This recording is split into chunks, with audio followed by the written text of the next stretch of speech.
If you like what you watch, then don't forget to follow us on Facebook and Twitter for the latest updates on The More Show. Remember to subscribe to our YouTube channel for new weekly television and radio shows.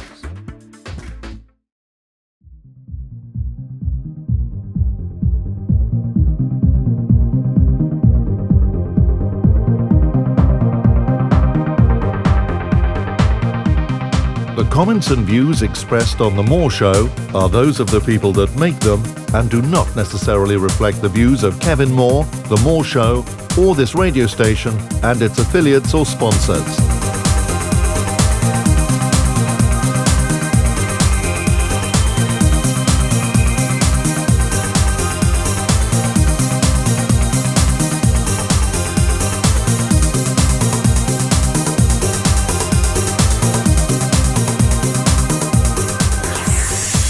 Good evening, I'm your host Kevin Moore, and you're now listening to The More Show, which is sponsored by the UFO Matrix magazine.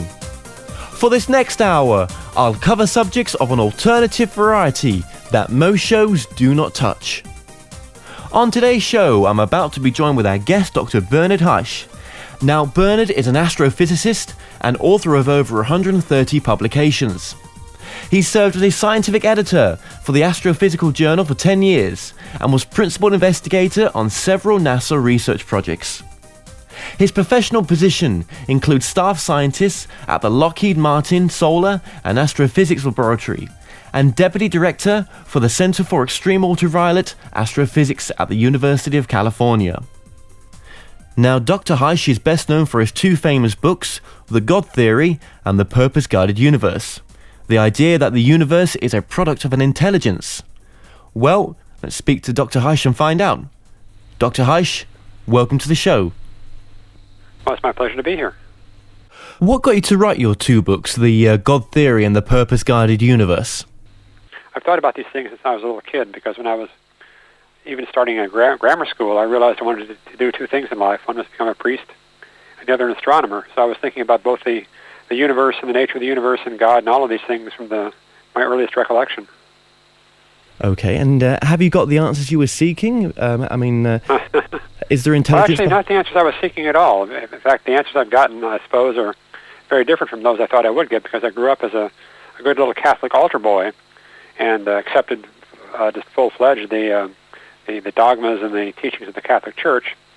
And my own views about spirituality and the nature of God and our own nature is quite different today than it was when I was growing up and accepting simply the stock Catholic answers for these things. So just tell me a bit of background on the books then. Well, the first book was motivated in large part by the discovery that the universe is amazingly and finely tuned for life. And these are things that are now out in the open and discussed very, very much by scientists, and the conclusions they come to, such as Stephen Hawking, for example, is that this indicates that there must be a multiverse of universes, which I accept as a possible explanation for the fine-tuning of the universe. It's certainly possible and rational to take that explanation. But I think there's an alternate one, and that is that the universe is the product of a great intelligence. And I think there's some reason to believe that, perhaps even to prefer that over the other one, based on the experiences people have had throughout history of mystical experiences, transcendent experiences, and so on. So it's that realization that there is a scientific problem to be solved that might address the requirements to have an intelligence behind the universe that motivated the first book. So the universe doesn't appear to you as a sort of accident. You know, you do believe that there's a greater intelligence behind it. That's right, because if you look at the fine-tunings of the universe, there are a number of laws of nature, constants of nature, that altogether conspire to make this basically a life-friendly universe. By life-friendly, I mean one in which you have stars with planets arising around the stars, on the surfaces of which probably there will arise life forms, and by the laws of evolution, these life forms will evolve and become complex entities, as we have on this planet. Presumably this has happened many places in the universe. And the fact that this is a property of the universe is something that needs to be explained. As I said, the multiverse explanation that you find in the mainstream is an acceptable explanation of that. But the other one is that, well, this universe is special because the purpose of it was for life forms to be able to originate in it, so that some great intelligence could experience its true nature. So when you think of God in your understanding, where does God fit into the universe then?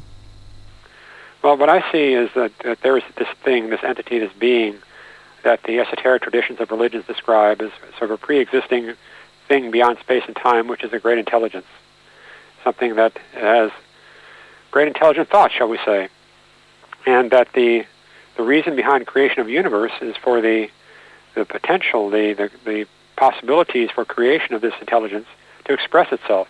It expresses itself by creating at least one universe, the one we live in, perhaps many others. But I think the point is for life forms to originate in the universe so that this intelligence can then enter into those life forms and experience what it's like to exist in such a universe. In our case, to experience what it's like to live in a space-time dimensional universe like ours. Okay. And obviously when we talk about God, I mean, I suppose we could, God's just a word, isn't it? We could swap this word for the source or, the oneness, I suppose. When I talk about God, it's just in the sort of religious aspect of it. Indeed, I think that's a good point, because I think the word God is a very loaded name.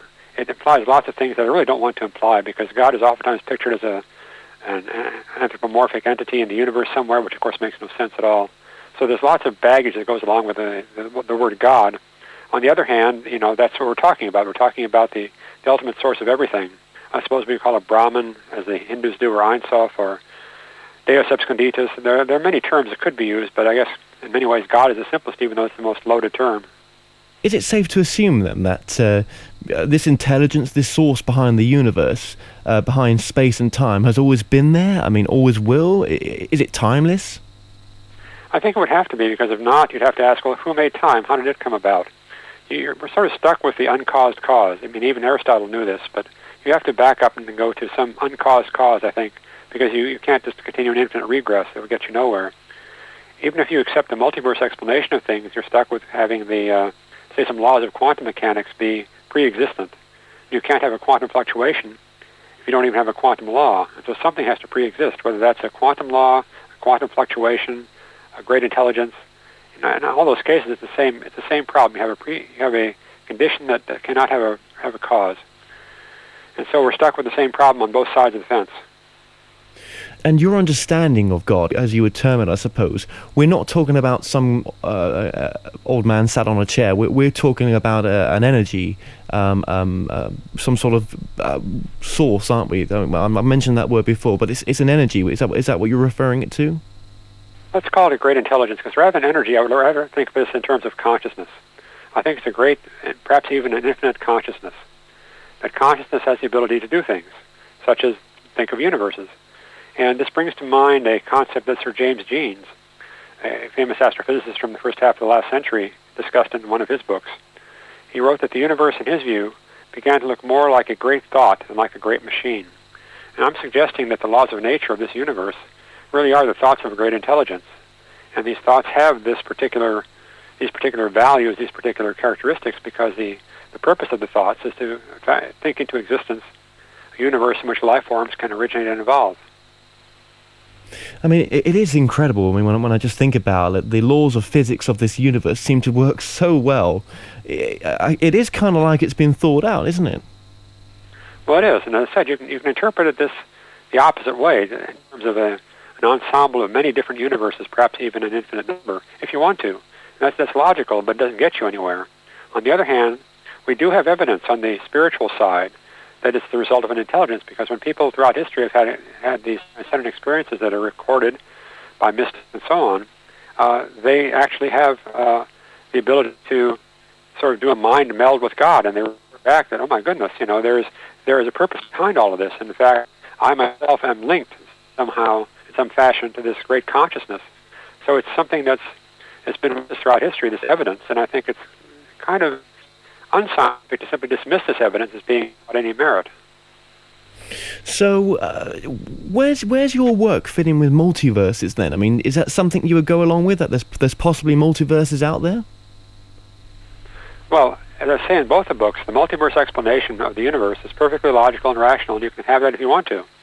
It's just that I think the evidence throughout history from the mystics and ordinary human beings who've had transcendent experiences is telling us that there's a different take on it, that there's more to it than simply random processes giving rise to matter and energy that somehow conspire to evolve into human beings. that the ultimate source of everything is something that we can tune into. And why can we tune into that?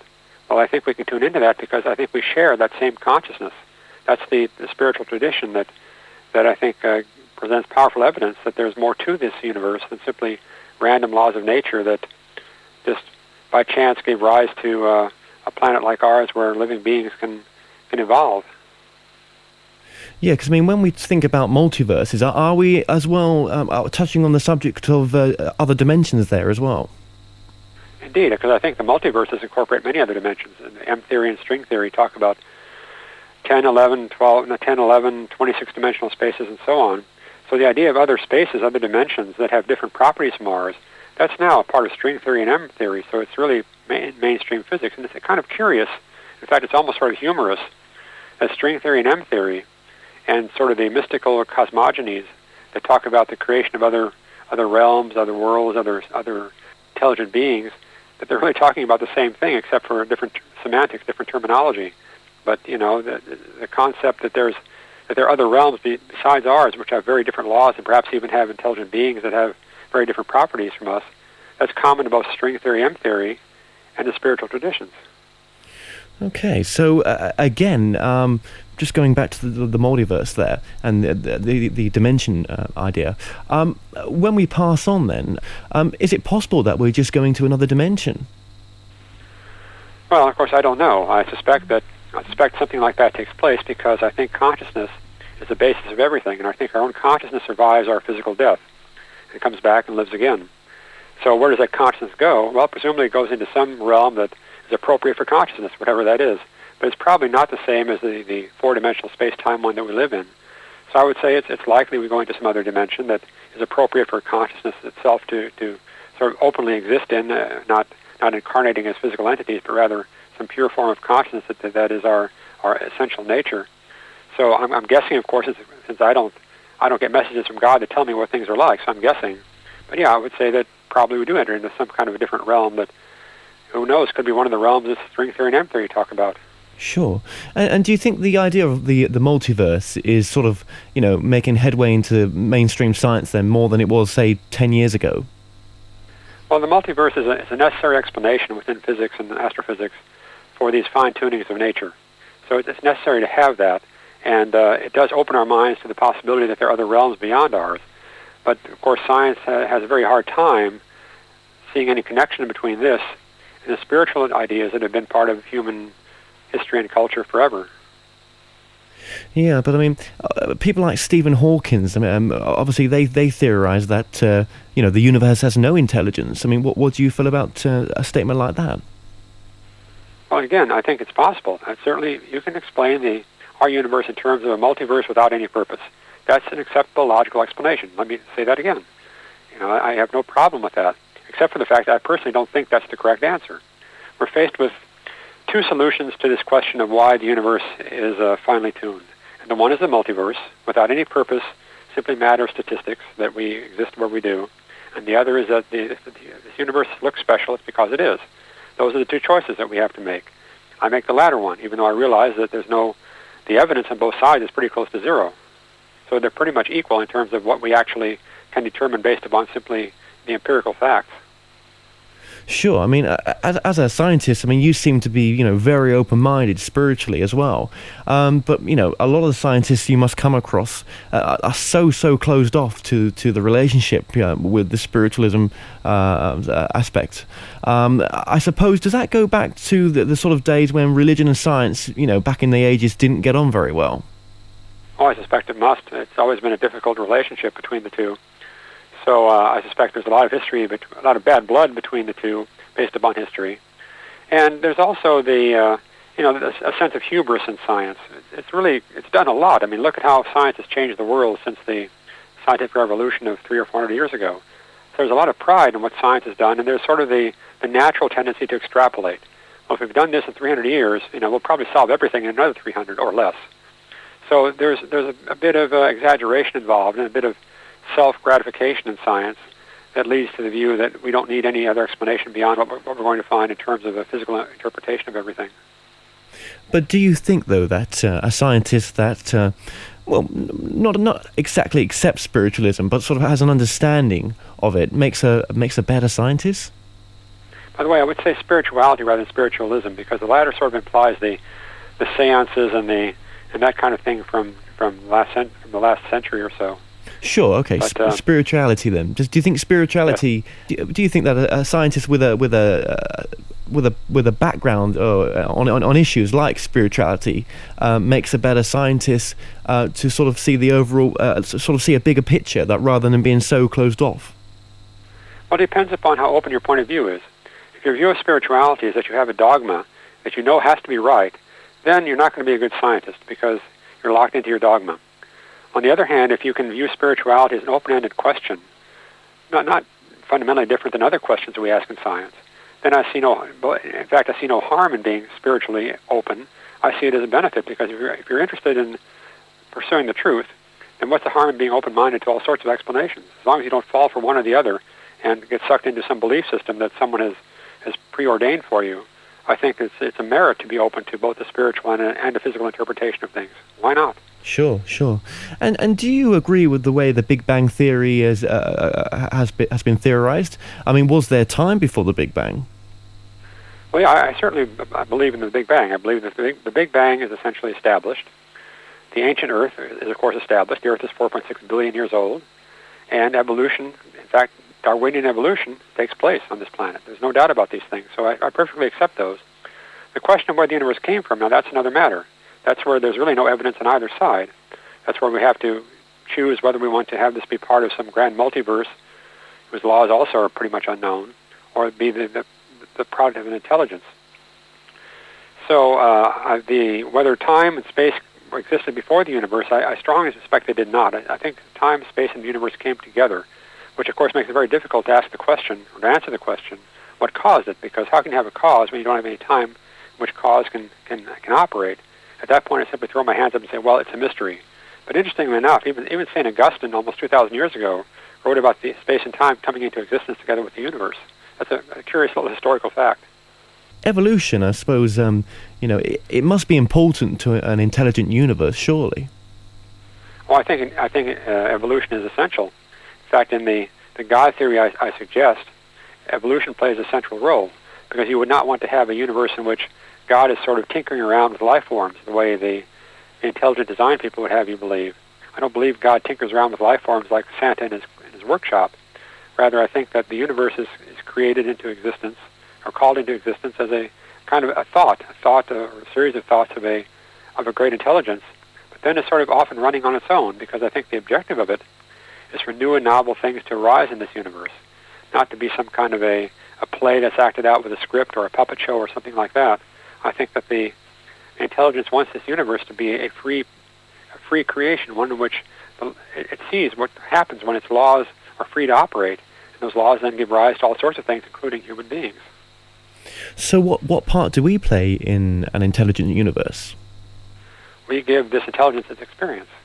I think our purpose here is let this intelligence see what its potential as acted out by experience in this universe of ours, what that is like.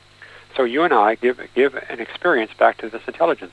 What does it feel like to grow up in the UK and do what you're doing? What does it feel like for me to have grown up as a kid wanting to become a priest and becoming an astronomer and getting married and having kids and so on? This experience of mine is something that reflects the possibilities of the intelligence. And the possibilities of that intelligence are therefore enacted by me. And so I bring back to this intelligence the totality of my experience.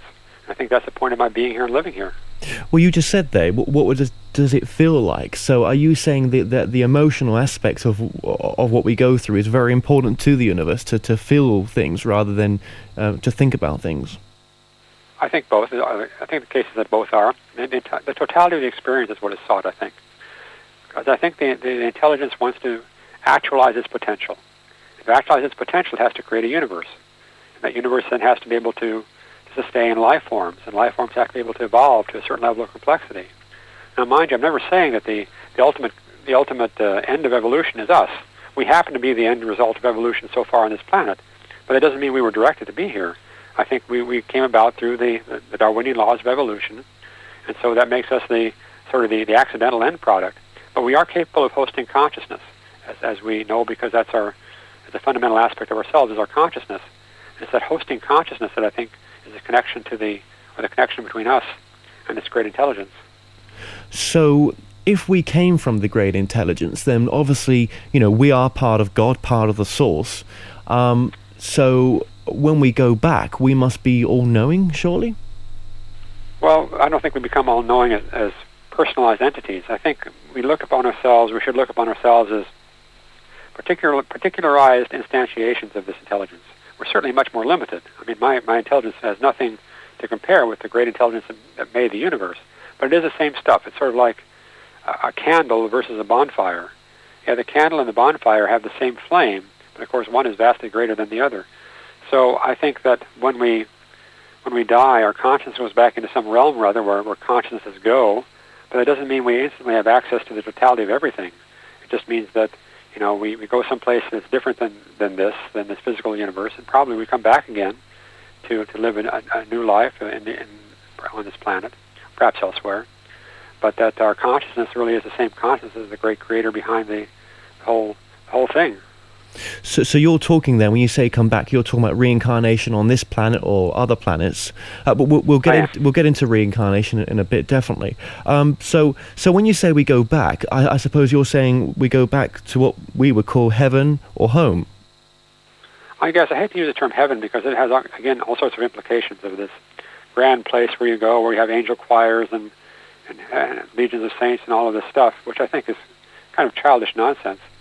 So I hate to use the word heaven, but we go back to a realm that is probably a non-physical realm, because I think our consciousness is non-physical ultimately.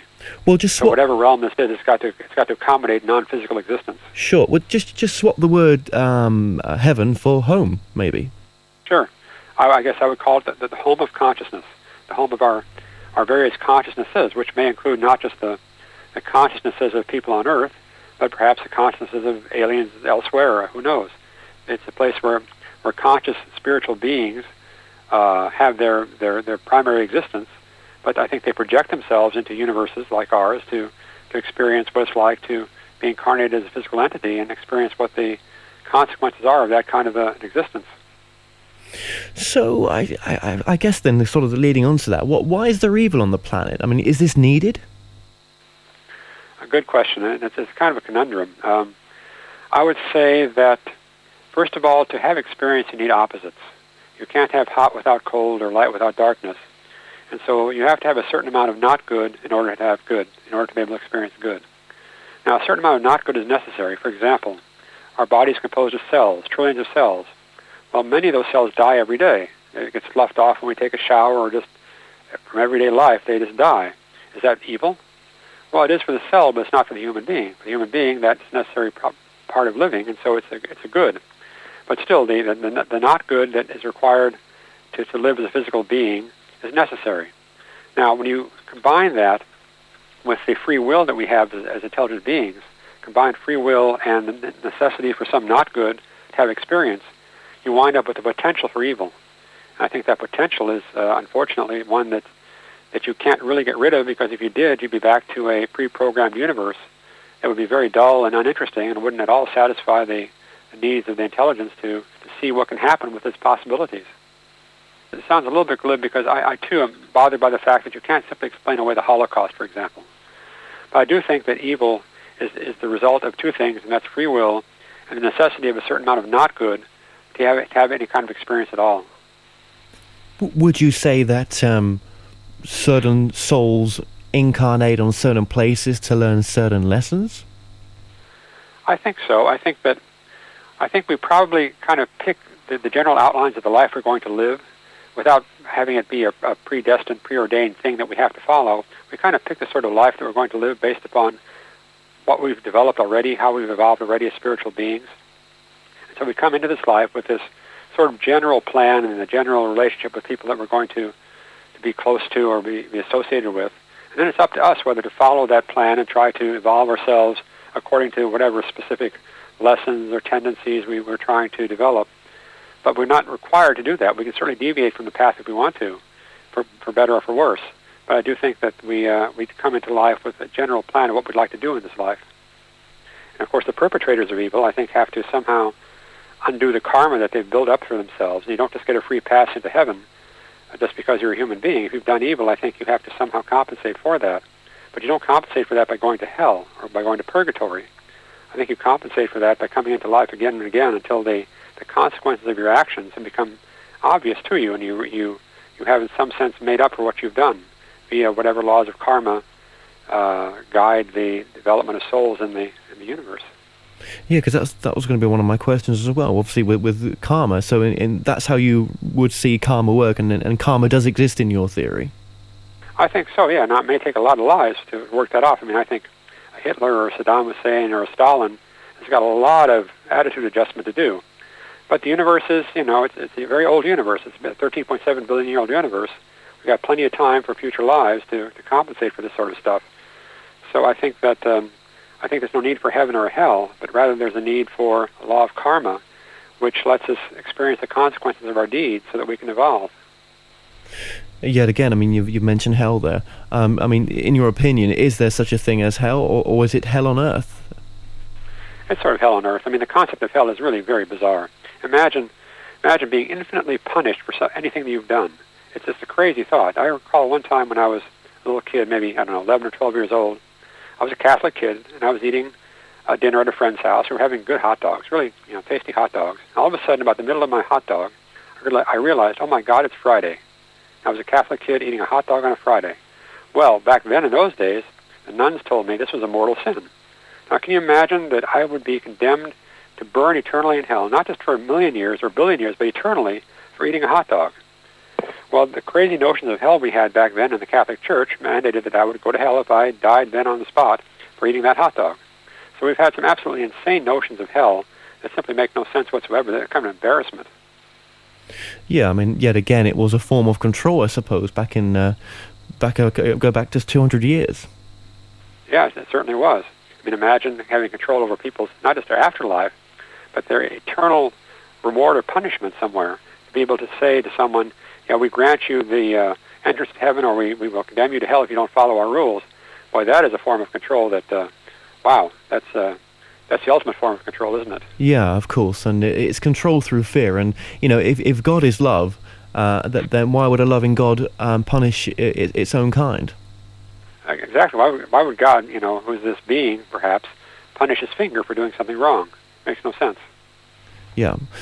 When someone gets ill, for example, we hear a lot out there right now about healers. And sort of self-healers. Is it possible to sort of tap into the consciousness to sort of fix ourselves? Well, I suspect that it is. And there are even some scientific studies that have been published that point to that. So I tend to think there's reality to that, but it's certainly not something that happens very easily or very commonly.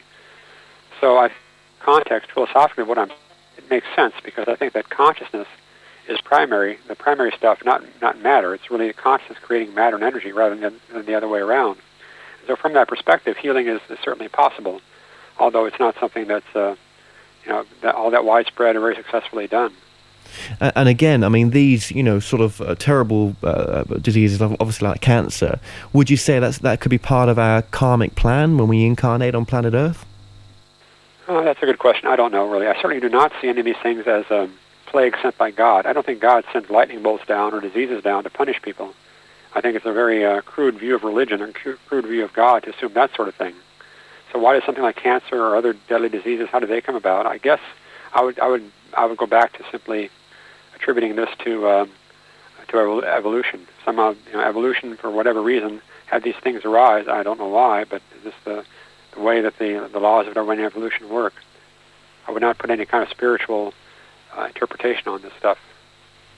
Obviously, with your religious background then, do you think pray works? I like to think it does. And as I said a minute ago with regard to healing with prayer, I think there are a few studies that suggest that. So I like to think that prayer does help, but I think that what we're praying to is not some God who grants us favors. I think rather what we're doing when we pray effectively is to try to communicate back to our consciousness, that part of ourselves that's sort of still up there, wherever the consciousness realm is, trying to communicate with our our true nature to try to influence our behavior here or things that happen to us here. So it's something I don't have an answer to, but I suspect that you really can try to shape your life in a certain way by your intent. Okay, and back to the sort of multiverse questions, just briefly. With the question of the UFO subject, I suppose if the multiverse theory is proved to be a real theory one day, then that could explain other civilizations coming from just another dimension rather than sort of traveling in immense light years. Well, that's certainly true. In fact, they may be right next door, separated by us from a few inches in another dimension. So it may be a very easy path. And I suspect that's right. I think this whole UFO issue is a lot deeper topic than most people realize. It has very little to do probably with extraterrestrial visitors from other star systems. It probably has much more to do with other dimensionalities. But I'm just guessing. I mean, if you could speak to an advanced civilization, would there be anything that you'd ask, or? Well, I'd certainly like to know what they regard as their own true nature, or the nature of God, or the origin of the universe. I mean, just the basics. Just the basics, yeah. Okay, and I mean, what will resolve? The simple questions. Yeah, the simple questions. Yeah. I mean, what will resolve the sort of the physics versus the spiritual answer? I mean, will there ever be a resolution? Well, I think there will have to be, because I think that if consciousness is primary, then we're going to have to take that into account eventually in terms of our laws of psychology, physiology, and even physics.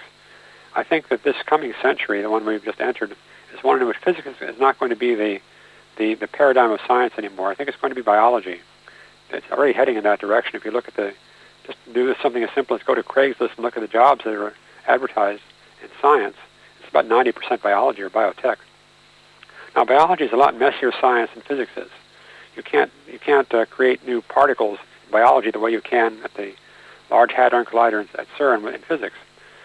So it's a lot more of a subtle science, one that's both subtle and messier than physics is. But I think it's one in which the question of consciousness is going to become a central one as we try to understand, well, sort of what goes beyond biology itself and is a fundamental property of living entities, living beings. What gives us consciousness?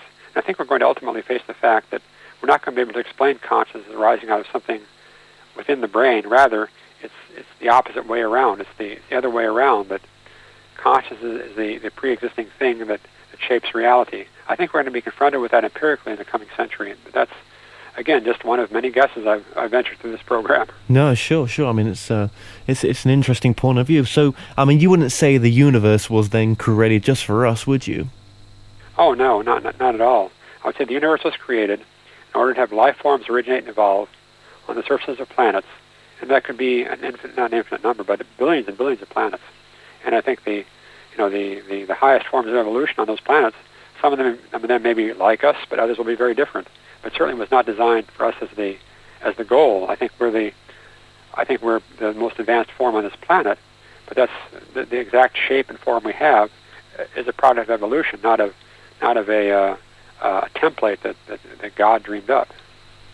Yeah, I mean, I wonder if we ever will get to the point of any proof, and I wonder if it will take a sort of mass conscious shift for us to think out of the box and to be thinking differently, to sort of reach any conclusions. I mean, do you think it will take a conscious shift for us to think differently?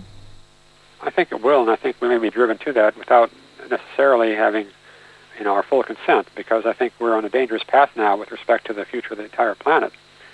And that raises the question, well, as the most advanced life forms on this planet, what responsibility do we have to the rest of the life forms on this planet?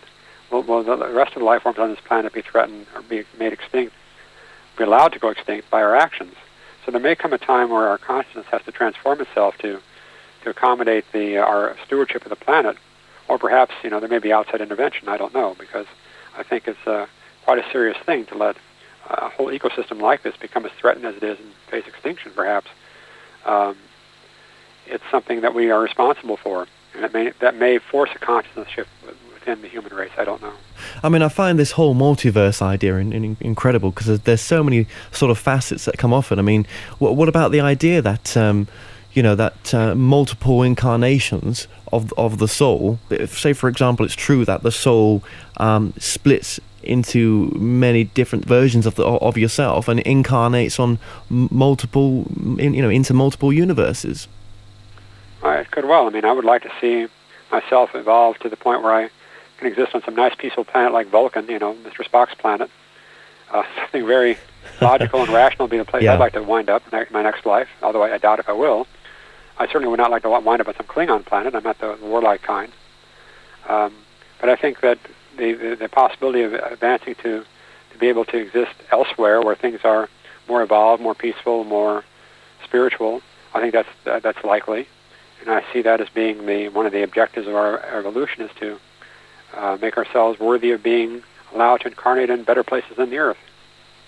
But maybe the Earth's a special place to come to. I mean, maybe that, I've interviewed people where, you only come to planet Earth, especially because you're a master manifester. I guess so. I mean, it could be the Earth is like a boot camp, It could well be. Part of town. Yeah, it could well be, and if you pass this, then obviously your consciousness has maybe shifted up a level that it can't go back below, perhaps. Could be. Now, one thing I do not believe in is going backwards. I don't think you can come back as an animal or a plant. I think that you come back as a human being, or perhaps higher, but I don't think there's any regressing. No, I agree with you there, definitely, and I suppose you could say the multiverse theory is there to perhaps give God or the source, the ability to experience many experiences in different universes, perhaps. I think so, because if this intelligence is infinite, then it has infinite possibilities, which would require an infinite number of universes to enact that experience. So I think that there's lots of possibilities for this intelligence to use those other dimensions, those other universes in multiverse theory, to bring about the experience that it seeks. I think seeking experience is what is the basis of the whole thing. I was just mentioned there about the Master Manifester. Have you ever seen the film The Secret? No, I've got the book, but I've never seen the film. Basically, the secret is where you can ask the universe and for whatever you want, and it shall give. It's very possible that if that is the way things work, then the universe must have some sort of intelligence to sort of be able to pick that energy up and transfer it into what you're asking for, perhaps.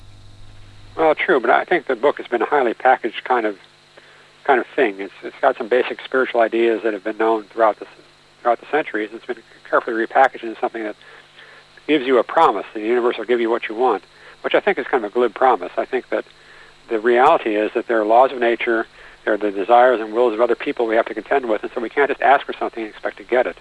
If it were that simple, why, it would be a very different world.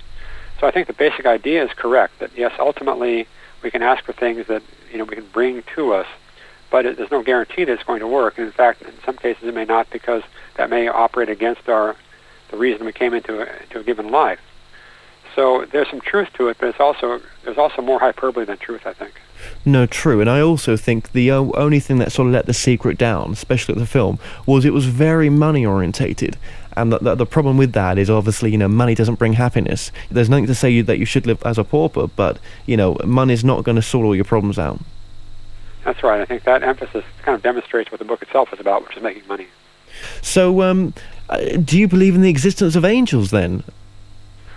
Well, I don't know. I suppose angels in the spiritual traditions and aliens in the M-theory traditions, M-theory physics theories. Who knows what the difference is? I mean, it's a matter of semantics. I suppose an angel and an alien can be the very same thing. And have you run into problems with modern religion, with your views and these two books? Well, none of them have come after me. There have been no fatwas issued against me. But I'm sure that there are religious people who would be upset by what I've said, because I do say in the book, especially the second one, that religion is a very mixed thing. It's brought a lot of suffering to mankind. It's had a very checkered history. And I think the world would be better off without religion, but with spirituality. I think there's a huge difference between the two, because religion is a man-made set of institutions that have lots of motivations, including money and political power and so on. Whereas spirituality is just something that we are. I think we are spiritual beings, and so spirituality is something we can't avoid, because it's what we consist of. I mean, it describes what we consist of if we ultimately understand it properly. But religion as an organization, or as organizations, I think that perhaps the time has come to try to put those behind us. And you see the worst examples of what religions can do in the situation in the Middle East these days. It's just insane that people are killing each other in the name of religion. In fact, not even in the name of religions that differ, in the name of a common religion. You have the Shiites killing the Sunnis and the Sunnis killing the Shiites. And they're both Muslims. What could be crazier than that? Sure, but I mean, there is a lot of good things religion has done, and there is a lot of beautiful things about a lot of the religions out there. I do agree with you that most religions don't agree with each other, and I suppose with spirituality, call it that, it allows you to come up with your own conclusion and say, well, yeah, that feels right, that doesn't, so I'm going to put that to the side. It sort of allows you to make your own conclusions. I suppose that there is that side of it. I suppose there is, but ultimately there's got to be one true spirituality. I mean, our nature is either one thing or another. The question is, what is it? So it's certainly logically impossible for all the claims of religions to be correct. They contradict each other, so most of them have to be wrong, if not all of them. But there is going to be ultimately emerging from this a spirituality that is true, because it has to describe our nature. And so whatever that is, that's going to wind up ultimately being the truth. And I don't think we'll need religions to validate that. Yeah, because I mean, I did want to touch on the subject of Jesus, but I suppose, so when we say that, Jesus was the Son of God, could a conscious universe have sent such a spiritual man? Well, I suppose so. I mean, we're all sons of God in that sense. I think Jesus was a very evolved form of incarnation of a spiritual entity, Son of God. It's hard to say, because even Jesus said, somewhere in the Bible, I don't really have the Bible memorized certainly, but somewhere there's a quote that Jesus said, "These things too you shall do, and greater things still," implying, well, if we can do the things Jesus has done, and greater things still, well, doesn't that mean we're on the same track? It may be a much more evolved version of what we are, but doesn't that mean we're ultimately the same thing, which is an incarnation of God? So I can accept that Jesus was a master teacher, a very special incarnation of God with respect to what existed at the time on planet Earth and still exists now. But in terms of being something totally different, I guess I find that difficult to believe. Although I must admit, culturally, I'm a Christian. When I go to church, as I do at Christmas and Easter, and sing in the choir, I sing in an Episcopal choir, not because I particularly think that they've got the right answers dogmatically, but because it's a culturally friendly place to do that. What would you say, though, the amount of scientists who believe in a higher intelligence is still quite low? I think somewhere I read the statistic that about 40% of scientists actually do believe in a God, which is a lot higher than I would have thought. But it's certainly not the mainstream opinion. The mainstream opinion is the one you'll find, I guess, in Hawking's book. Quantum entanglement was mentioned in your books, one of your books. What is quantum entanglement? Well, it's when two particles somehow are created together, and they have properties that complement each other, but they act in a very strange way, because the properties that you choose to measure when you measure one of the particles is rather arbitrary. You can choose to measure a certain spin, say a certain direction of spin, and choose that after the particles that you've created that are correlated with each other are separated from each other. If you measure the spin of particle A to be in direction X, that's going to force the spin of particle B to be in direction Y, even though it had no way of knowing that you were going to measure X and Y in the experiment. So they're entangled in the sense that one has to do something complementary to the other, but the conundrum is that you don't know what that something is until after they're separated from each other and you make a measurement. So it's a very bizarre thing that the particles are not allowed to communicate with each other faster than the speed of light, because that's impossible. Yet they still somehow seem to know what's happening to the other one, even if that other one, in principle, is light years away. Well, let me give you another example, a simpler one. Let's say I'm a teacher and I have two twins called Joe and Jim in my class. They live on the opposite sides of town, and they don't see each other, or they don't talk to each other before meeting in the classroom in the morning. So Joe and Jim are going to come to my classroom in the morning. They're twins. Now I've got 4 index cards that say shirt, shoes, socks, or pants. So before the twins arrive, I choose one of the cards at random, and it says socks. Okay, so I'm going to look for socks. When the twins arrive in my class, I look, and sure enough, they're wearing the same color socks. The shirts, the shoes, the pants may be the same or different. That doesn't matter. But if my choice of index card says socks, then the twins will always have the same color socks on as soon as I look. We can do the same thing over again, and this time I pick the random card of the index cards and come up with shirts. Now, sure enough, I'll find that they wear the same shirt. They're entangled with each other. They're correlated with each other. They had no way of knowing what I was going to look for when they got to the classroom, But sure enough, whatever I choose to look at, whether it be a shirt, shoe, socks, or pants, they're going to be correlated with each other for that particular apparel. There's no way to explain that logically. It's simply an empirical fact that happens. Now, of course, this does not really happen, but the quantum version of it does. Yeah. Yeah, okay.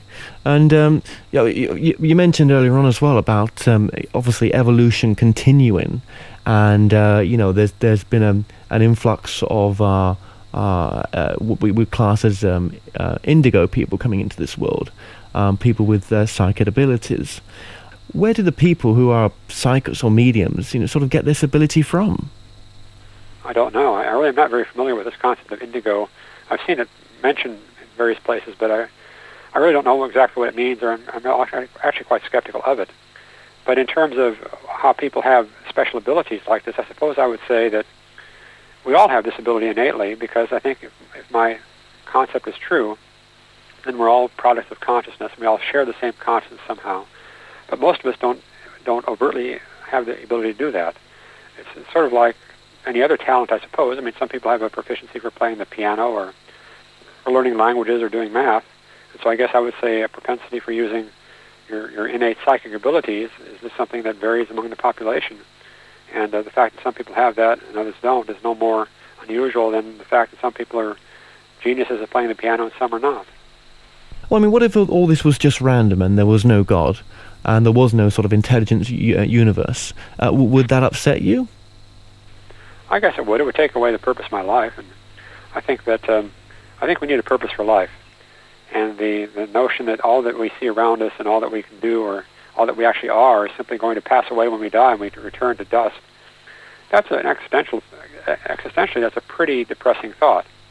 And I don't think it's necessary, because I think there is a purpose behind our lives. But, I can't obviously prove that. If I did, I'd be a charlatan. Well, there's a lot of validation through sort of the bigger mediums out there. John Edwards, for example. They do seem to have some sort of connection somewhere, and there seems to be continuation, definitely. Well, if you look at the perennial philosophy, which is what I based my second book on, there are a lot of teachings in the religions that are similar. That if you look deeply enough within the cores of religions, you find that they're the same truths that are repeated over and over again. That's the good aspect of religion. And those truths, they manifest the fact that we share a consciousness with God, that there is a oneness between us and God, and that the purpose of our lives is to give this experience back to God. As children of God, we bring back to Him the product of our lives, which is what He seeks. He seeks to know what it would be like to live a certain life. I mean, how can God enjoy, say, the World Series or the Indy 500 race car or Indy 500 race? Well, He enjoys it through fans that live on this planet that go there and do that sort of thing. Why shouldn't He experience that? And how would you class consciousness then? I would class that as the fundamental reality. I think it's the stuff of which everything else is made. I think the universe itself is a product of consciousness. I know that's a heretical point of view, because it's quite the opposite of what is being searched for in the neurophysiology labs. But I think consciousness is the stuff that is the creator itself, is a product, is not the product of consciousness. The creator itself is consciousness. And I think we share that consciousness, and I think that consciousness is what brought the universe into existence. Going back to Sir James Jean's words, the universe begins to look more like a great thought than like a great machine. In one of your books, Bernard, you brought in, you discussed Einstein into the equation. Why did you bring Einstein into it? Oh, Einstein is just a placeholder for science. I just wanted to show that this book perfectly accepts the laws of physics that are epitomized by Einstein with his relativity theory. Certainly Darwin belongs on the cover, because I do talk about the theory of evolution and accept that as being part of the concept of God I present. And then God, of course, because God is God. So I simply wanted to unite science, evolution, and God as something that you can believe in all these aspects and not have a contradiction. And is it possible that, obviously, with the multiverse theory, that dark energy, dark matter is part of the multiverse? I suppose so. I don't know what connection that would have with consciousness, but for sure, at this point, we don't know what it is. So it's fair game to consider all sorts of possibilities. And what do you want to sort of achieve from the books that you've done so far? I want to make a better world. I mean, seriously, the views of religion that are running around today in the world they're pretty conducive to intolerance and hatred and dissent. And I think that it's time for a more intelligent view of our own nature, a more intelligent view of God. I think a God that scientists can believe in rather than simply reject because it looks like a fairy tale. That would be an improvement for the human race. So really, I had in mind to present some thoughts that, if they're proved to be true and if people come to accept them, would make for a better, more rational, more tolerant, more compassionate, more logical world. That was my objective. Now, I mean, was there any sort of interesting cases or experiences that people had that sort of time with your work that you've done? Well, I guess I would say that the work of Ian Stevenson, Professor Ian Stevenson, on reincarnation evidence is a very important one. And interestingly, even Carl Sagan took Stevenson's work seriously. Because in his Demon-Haunted World, Sagan writes, let me quote from the book, "At the time of writing, there are 3 claims in the ESP field which, in my opinion, deserve serious study. Number 1, that by thought alone, humans can, barely, affect random number generators in computers. Number 2, that people under mild sensory deprivation can receive thoughts or images projected at them. And 3, this is the one that's important, that young children sometimes report the details of a previous life, which upon checking turn out to be accurate, which they could not have known about in any way other than reincarnation. And then he says, I pick these claims not because I think they're likely to be valid, I don't, but as examples of contentions that might be true." So he's saying he doesn't buy it as something that's proven, but he considers the evidence worthy of serious consideration. And that's important. Yeah. I mean, I've interviewed some time ago now Neil Donald Walsh, and I think you've been interviewed by Neil Donald Walsh yourself. And yes, he did the famous bestsellers Conversation with God books. The source that he was getting that information from, was it the same source as was it the Intelligent Universe, as you would class it? Well, in fact, in my first book, I do mention the Conversation with God, and I say, well, was Walsh talking to God or was he talking to himself? The answer is yes. And by that I mean he was talking to God, but he was also talking to himself, because I think what he's tuned into in writing his book is his own consciousness connected to the great consciousness as the basis of everything. So I don't think that God, in the typical sense, God spoke to Neil Donald Walsh as he does not speak to me, but rather I think Neil Walsh tuned into an aspect of himself that is connected to God. And I think it's something basically that we all could do if we knew how, or if we were lucky enough to have it happen spontaneously. So I don't think it's that God chose him specifically, but rather his conscious self somehow tuned into that. But it's really no different than what we all have, because we share the same consciousness as God in the first place. Well, Dr. Bernard Haisch, thank you so much for joining us today. Thank you. It's been my pleasure. To find out more information on Dr. Bernard Haisch, go to my website, themoreshow.co.uk, and look up Dr. Bernard Haisch under past guests. Also, remember that UFO Matrix magazine is now available, so go get your copy. And until next time, be safe.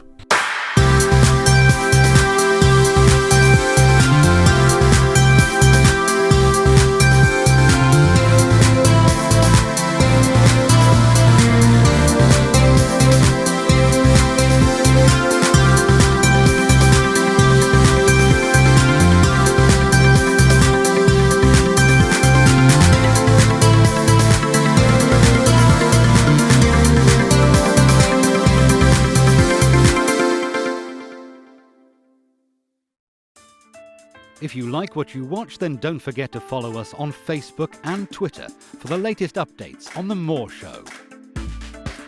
Remember to subscribe to our YouTube channel for new weekly television and radio shows. Visit themoreshow.co.uk/shop to purchase products and services from your favourite past guests. If you're new to this site, you can also catch up on the previous television and radio shows through YouTube and the More Show website.